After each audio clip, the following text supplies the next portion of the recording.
Село Мамашай, Орловка. Крупнейший район компактного проживания крымских татар в Ахьяре. Уже много лет местные жители и общественные организации добиваются присвоения школе номер 46, одной из школ Мамашая, имени уроженца села, героя Советского Союза, летчика-бомбардира Ришидова Абраима Исмаиловича. У меня в руках папка – это обращение. Обращение во все инстанции, во все общественные организации, во все государственные структуры. Обращение с просьбой увековечить имя Героя Советского Союза в его родном селе, присвоить единственной безымянной школе, которая здесь находится, его имя. И этой школе не могут уже 20 лет присвоить звание Героя Советского Союза уроженца этой деревни. Это нонсенс на весь бывший Советский Союз. Вся его жизнь – это один единый подвиг. Военный подвиг, гражданский подвиг, человеческий подвиг. Это вот образец стойкости, мужества. В любых ситуациях оставаться человеком и быть со своим народом. Там за последние несколько лет трем школам присвоены имена героев Советского Союза. Даже не уроженцев Севастополя, но это герои Советского Союза. А здесь, казалось бы, свой. Вот наш, доморощенный. Нет, этого нет.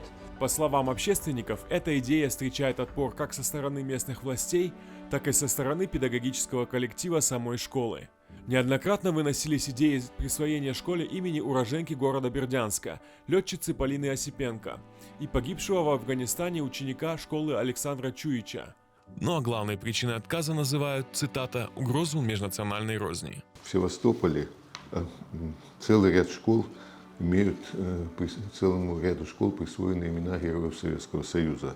Вопрос нужно ставить не о национальности, вопрос нужно ставить о увековечивании защитников нашей Родины. Не только рассказывать и увековечивать его память, а разъяснять учительской среде, преподавательской, разъяснять жителям этого района Орловки, что как это было, кто это такой. Они, если правильно эту задачу решить, то люди сами будут гордиться, что у них в селе родился такой человек, вырос, который стал героем Советского Союза.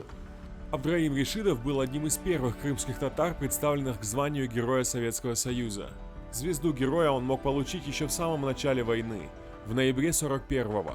Начинал как техник в авиационных мастерских в Каче. Был призван на фронт и стал пилотом-бомбардировщиком высочайшего класса.